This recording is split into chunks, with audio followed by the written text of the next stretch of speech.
Today's audience was separated into two groups. Not on the color of their skin were they separated when they arrived. Oprah Winfrey is a television host that was born on January 29th, 1954 in Kosciuszko, Mississippi. Although today she is known as the second richest African-American woman in the world and also a television host, she grew up with poverty. When she got older, she started to work for a radio station and got to host occasionally. As she got more popular, she got a job as a news anchor, but was quickly demoted because she was unfit for television. During her lifetime, Oprah has made many accomplishments to better our current society as a whole. This includes her efforts in the LGBT rights campaign, racial equality, and other taboo topics like abuse, infidelity, and addiction. In this presentation, we'll be focusing on her achievements in racial equality throughout the duration of her career. As she became more famous, she started to become an advocate for the black community and stuck up for their rights. In one specific interview, she used rhetoric to talk to a town about who they are as a town and why. These people were really racist. In 1987, the Oprah show had only been on the air for 5 months. Trouble was brewing in the Deep South, in a county where no black person had lived in 75 years. For the first time, Oprah left her studio and headed straight into the eye of the storm. They came from, my name's Frank Shirley. I'm the head of the committee to keep Forsyth and Dawson County white. Let him speak. Please let him speak. He has the right to speak. In this first clip, Oprah talks to multiple people in the audience, but one thing to take notice of here is the fact that she never once voiced her disagreement or engaged in any conflict with anyone in the crowd. Instead, she approaches each of them with a question to bring out the emotional side of each person, similar to Socrates' approach to bring out the truth.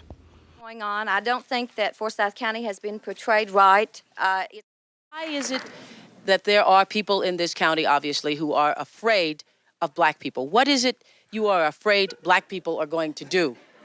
I mean, that's what I'd like to know. For instance, she asked this woman a very straightforward question. Why is it that there are people in this county, obviously, who are afraid of black people? What is it are you afraid that black people are going to do? There is nothing special about this question, but the straightforwardness and her tone of voice, which can, to a certain extent, be considered provocative, that actually brings out the emotion of the one being asked. This is Oprah's pathos appeal in rhetoric. I'm afraid of them coming to Forsyth County. I lived in Atlanta. I was born in Atlanta. And in 1963, the first blacks were bused to West Fulton High School.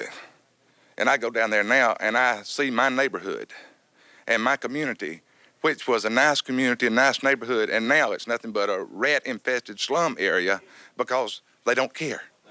They don't care. Thank you. No, wait, stand up. What's that? You know. Do you mean they, us, the entire black race? The entire black race? Blacks and you have niggers. What's the difference? Do you mean they, us, the entire black race? Such was Oprah's reply to a racist man's criticism of a minority of black communities' negligence.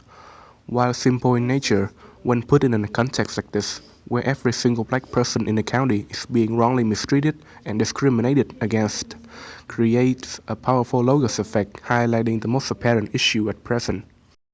I'm very upset about what's going on. I don't think that Forsyth County has been portrayed right. It's not only by what's outside right now, but I just really hate to think that it's going to take someone either black or white getting hurt or losing their lives before people can sit down and talk this out. It is a time for change. There's nothing we can do about it. Everybody, there's one God. And I just hate to think that someone is going to get hurt before the people get some sense about them and talk about this and get it like it's supposed to be. How is it supposed to be? Black and white together in Forsyth County. There's no other way.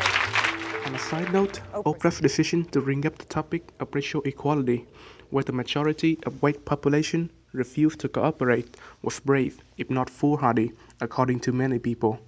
However, there is always someone among them that supports her cause, and it was Oprah's bravery that sought them out. While irrelevant to her rhetoric capability, Oprah's boldness also contributes a great part to the success of her movement. Oprah's interview in this county helped them become more diverse. During a look back on the history of her show, she explains what the county looks like today. A few months ago, our producers went back to Forsyth It is now one of the richest counties in the United States. And today, 2011, 7,329 African-American citizens live there. The residents we spoke to, both black and white, say it is a great place to live and raise a family. That is progress.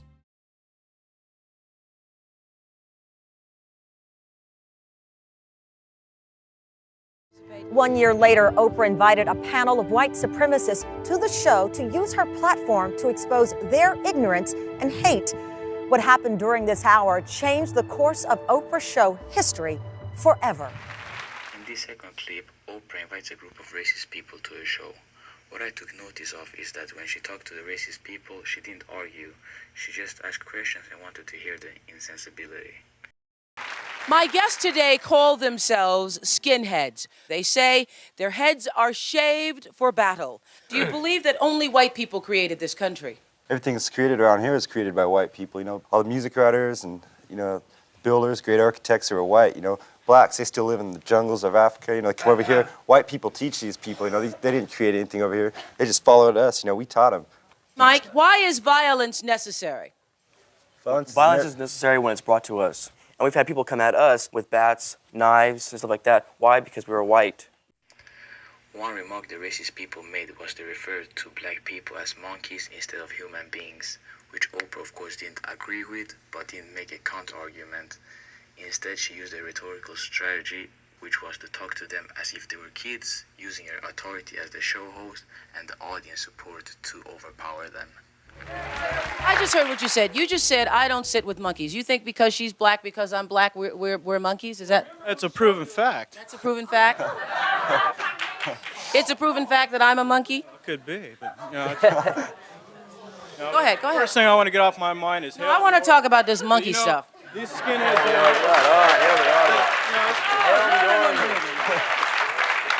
The ADL, okay? No. I want to talk about the monkey business. I want to talk about... While Oprah didn't make any real counter-arguments in particular, we could still perceive her authority through the manner in which she repeatedly insists on talking about their earlier monkey remarks, all the while being supported by the crowd. This is Oprah's ethos appeal. But some years later, the two of the racist guys came back to the show and apologized, and they formed another view of black people because their hatred took them to a wrong path in life, and they noticed that it doesn't matter what color people have on their skin because we are all human beings. Dave Mazzella and Mike Barrett were two of the white supremacists who were on that show, and they wanted to be here today. And I said okay to that because I hear you've changed. Yeah, first and foremost, I'd like to express, absolutely from the bottom of my heart, I apologize for how we were on your show because we were rude, we were arrogant, we were disruptive and hateful. And I apologize first and foremost to you just for the evil that we experienced. Apology accepted. And Mike, where were you in your life at that time? What do you think when you see yourself on that tape? It really brings tears to my eyes. Really? So, Really? yes, so that kid was lost. Mm. You were lost. On Oprah's part, both her show and her agreement to meet them again both played a great part in bringing such a drastic change and caused such an emotional outburst. Although non-verbal, this could be considered Oprah's pathos appeal.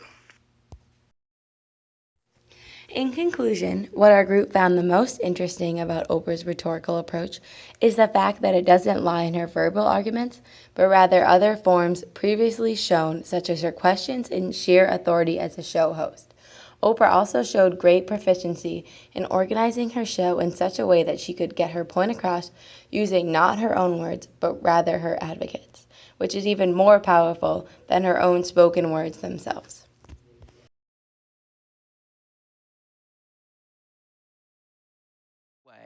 To open hearts and minds is to get people to talk about it and to start the conversation. And that's exactly what we did.